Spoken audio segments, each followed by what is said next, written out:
Today is bittersweet and damned hot. On one hand, I'm glad to have been promoted at long last. With this promotion, I'm awarded command of my own submarine, a day I have long dreamed of, ever since I was a boy. On the other hand, I know that I was promoted out of necessity, not on my merits. The war has been just on for over a year now, and while Dernitz's U-boats are raising merry hell in the Atlantic, I have been stationed in the Mediterranean. Italy has not yet joined the war officially, but everyone in the service, from the captains to the cooks, knows it's going to happen any day now, and so we've been keenly preparing for the inevitable. My flotilla, the Fighting 10th, operates out of the stone frigate HMS Talbot, a naval base on the northeastern coast of Manuel Island, Malta. This puts us in spitting distance of the Italian coastline, allowing us to deploy rapidly using our special type of short-range patrol boats, the U-class. The U-class has been around for a while now, but I am lucky enough, if you want to call it that, to have one of the newest batches with all the latest fixtures and fittings. That said, this has in all likelihood been rushed off the production line with all speed due to wartime demand, so my confidence in the boat could be considered tentative. Back in Old Blighty, the weather is often the topic of conversation, with every Brit wishing for a stop to the ever-present rain and to enjoy warmer, sunnier weather.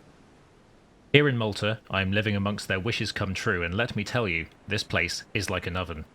The consistent, persistent heat is tantamount to torture, with the only solace knowing that while it's hot out here, the confines of a submarine with its diesel engines is even hotter. And there she lay in the harbour, my first command, the HMS Umbra. Lookouts ready and provisions stowed. The boat is ready for sea. She looks magnificent, doesn't she? Though a little small, especially when compared to the T-boats. I don't mind, however. I know that the seas of the Med are deeper than they are broad. Fighting here is like fighting indoors, and a dagger like the U-class is better suited than any claymore or battle axe. We slipped our moorings, I gave the order, and the back afties performed the necessary rites and rituals to get the screws turning. Aside from the racket the diesels made, we pulled away from the harbour to a curious but expected silence. No buglers or band to see us off. They're always happy to make an event of a surface ship at the harbour, but never a submarine.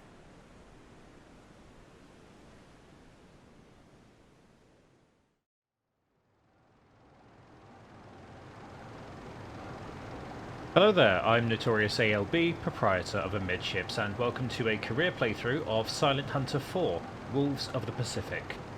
Although we aren't in the Pacific today, we're actually in the Mediterranean. Subsim Forum user Mark II has compiled several mods together into a We Dive at Dawn mod pack. This changes the subs and crew with British alternatives. Even the dive Klaxon has a British accent, which I'm obviously a huge fan of. The rules of this campaign are simple, customary with other Silent Hunter career series. If the boat is lost, the career is over. I'm going to be playing on normal difficulty, as this is my first time playing Silent Hunter's career mode, and I don't want the game piling on the difficulty too hard, but I also don't want it to be a cakewalk. So we're currently making headway on a course of 070, just Manuel Island is just behind us, over there. Making a surface speed of about 11 knots, which was about the U-class's top speed on the surface. The ultimate aim is, if we flick back to our map, I'm actually planning on waiting until we get just over this lip here in this area, where I'm hoping to conduct a practice dive to test the crew and the boat. And that should hopefully prove that this boat is in fact capable of diving, which is always a good thing to have on a submarine, I find. So what I'll do is I'll cut here and I'll catch up with you all when the practice dive occurs. Aircraft spotted. Bearing 264. Ooh, that's not good. Long range. Aircraft spotted. Aircraft spotted, 2 of them. Maintain our current orders. Let's get a look at them. 259.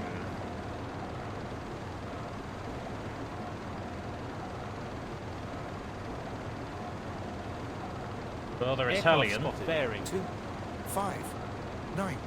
Tell from the fuselage shape. But this is actually a perfect opportunity for a crash dive test, so we're actually just going to head down now. We'll take the boat to 100 feet. Yes, sir. New depth 1, 0, 0.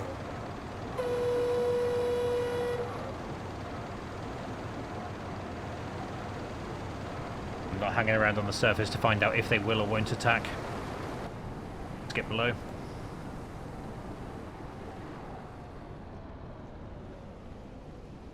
Current depth 1, 0.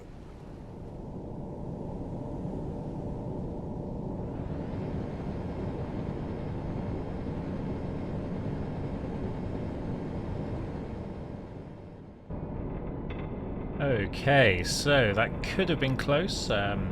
Again, not really hoping to find out if they were going to attack or not, because that would be a very unceremonious start to this campaign. So we're currently sitting at 60 metres. I've actually brought the boat up to 60 metres. Turns out the game originally was in feet. It's actually been converted into metres by the mod, and so diving to 100 metres wasn't really as deep as I was wanting to go, so we're sitting tidy at 60 right now. The seas of the Mediterranean are a little clearer, it's much easier to spot us, so we have to go a little bit deeper than normal, but quite happy sitting here. So what I think we'll do is we will sit here for about an hour. We'll go at 1/3 to conserve battery, and then we'll pop up to PD and we'll have a look around and see what's going on.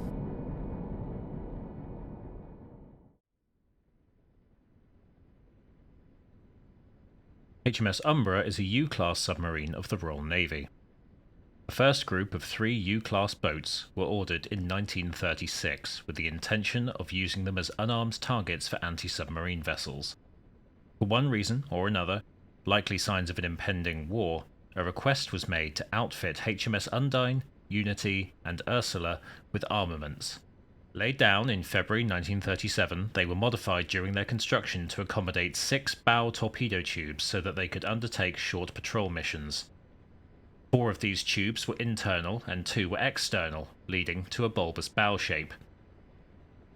The hull, forward of the conning tower, was reinforced to accommodate a small deck gun, which was typical of designs of the time due to maritime and prize laws. During the sea trials, the U-class demonstrated excellent handling and manoeuvrability characteristics due to their small size. This, in addition to their ease of construction and low cost, made the design very successful. The small size continued to work in the boat's favour, rendering them ideal for operations in a claustrophobic Mediterranean Ocean as well as the North Sea. This prompted the Admiralty to push the class into quantity production in 1939, with 12 further boats being ordered. 4 of these 12 models had the original 6 torpedo tubes. The rest of the group had the 2 external tubes removed. This was because the bulbous bow created a significant bow wave when running at periscope depth, making the boat easier to visually detect. It also made the bow heavier, making it difficult to keep the boat trimmed, especially after firing, where the sudden loss of weight from the loose torpedoes would cause the boat to broach the surface. The stern was also lengthened by 5 metres to try and eliminate the singing noise the propellers made from cavitation and water flow, which was a persistent problem for the class. This did have some effect, but did not eliminate it entirely. These boats went on to become the second group of U-class boats, with a third group being developed later on. A 4th group was also made, but it was so far removed from the original U-class design that they were nominated as a new class entirely, the V-class. The design did have some flaws, however. The 3-inch deck gun that was fitted was very much an afterthought, and so there was no separate hatch for the gun crew or ammunition. This means that the conning tower was very crowded both before and after a gun action, as men and munitions had to be moved constantly between the conning tower hatch and the deck gun. It also meant that rapid crash diving was not possible while a gun action was due to or had taken place. Royal Navy submarines are referred to even today by the name of their class. For example, the current Astute class submarines are called A-boats, the Vanguard class V-boats. This means that the Unity class are called U-boats. But they're not U-boats in the German sense of the word. Unterseeboot, or undersea boat, was simply the German name for a submarine. This is a rule, and as with many rules there are exceptions. For example, in 1943, HMS Untamed was sunk, but raised 2 months later and returned to service as HMS Vitality. Technically, this would be a V-boat, but it was not one of the V-boats that came later as a separate class. There were also V-boats that held the name beginning with the letter U. There were even U-class boats that did not follow this naming convention and were simply named after their pennant number, such as HMS P-33. This was because they were sunk before they could be named, with wartime demands thrusting boats off the production line and into immediate service before the naming ceremony and all other required paperwork could be done. The U-class is known by 3 different names, either the Unity class, the Undine class, or War Emergency 1940 and 1941 programs, short hull. It just rolls off the tongue, doesn't it? The Unity class was the name given to the original class of 3 boats intended for the anti-submarine warfare exercises. The first boat to be laid down, however, was the HMS Undine, but all 3 of course became modified with armament. The second group of boats became the Undine class, needing a new name due to this change in purpose. If you follow the class history through to the end of service life, the Unity class has 3 groups of boats, whereas the Undine class actually started after the original group, meaning they, though technically the same class, only had 2 groups. The U class went on to enjoy great success during the war, with boats like HMS Upholder upholding the finest fighting record of the class. Other boats achieved incredible and improbable feats. The real HMS Umbra took out a plane with a torpedo, or rather, hit a ship with a torpedo, sent debris flying into the air which took out a low-flying Italian escort. Yes, sir. After the war, many of the surviving U-class submarines were put into reserve, or lent, or sold to other countries. Some boats were later returned by foreign navies to be scrapped, and the last of the Royal Navy U-boats were broken up in 1950. In the end, there were 48 boats, and 20 were lost. The real HMS Umbra was a Group 3 boat, or Group 2 if you follow the Undine Convention, that wasn't commissioned until 1941. This means that the HMS Umbra that we're using today in-game is a complete fabrication, though the in-game model you see here is correct for the type. The order for the real Umbra was placed a month and 10 days after this mission had begun.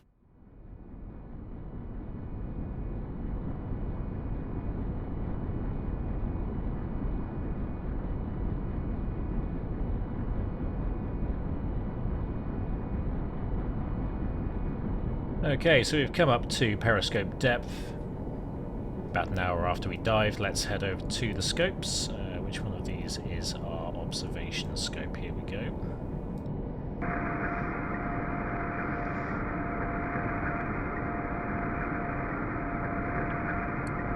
Ooh, very sensitive. Okay, let's have a quick sweep around.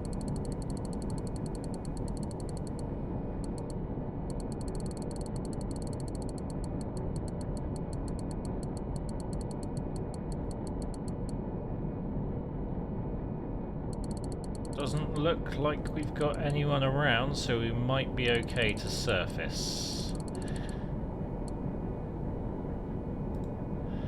Just downscope.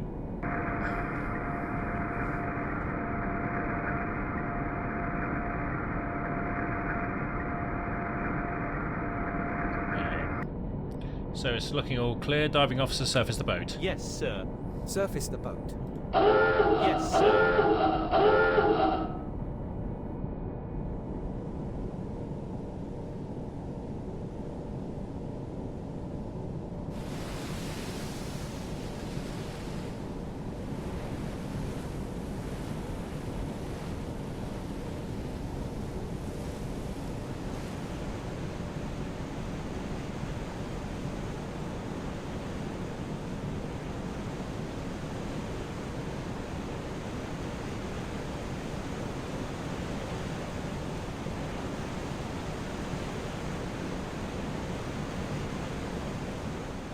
Okay, watch crew still haven't spotted anything, and I can't spot anything either, so we should be good.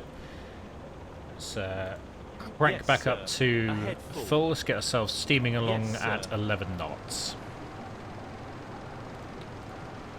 We are still a very long way from our target patrol area as well now. So I guess all we can do is keep heading on forward. Now if I actually check our... Oop, that's not it. That is the wrong button. Here we are. So we'd spent 5 days in the Adriatic, and moreover, we actually got this communication. I forgot to bring this up before. We're actually not allowed to report the planes we just saw. We have to maintain radio silence for 12 hours. So, no reporting this one.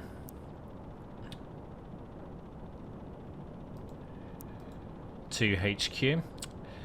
Right, okay, so I guess Let's keep trucking along, keep our eyes sharp, because we know there are planes in the area. HMS Talbot well behind us now and out of sight. Let's keep going and see what we can find on the way. I think we're going to cut the episode there to stop this from becoming too long. It was more of an introductory episode anyway. We will continue on our present course, and hopefully by the next episode we should actually be in our patrol area. So thank you everybody for watching. Be sure to like and subscribe, of course, to get notifications of when the next episode is released. And I will see you all then. Bye bye.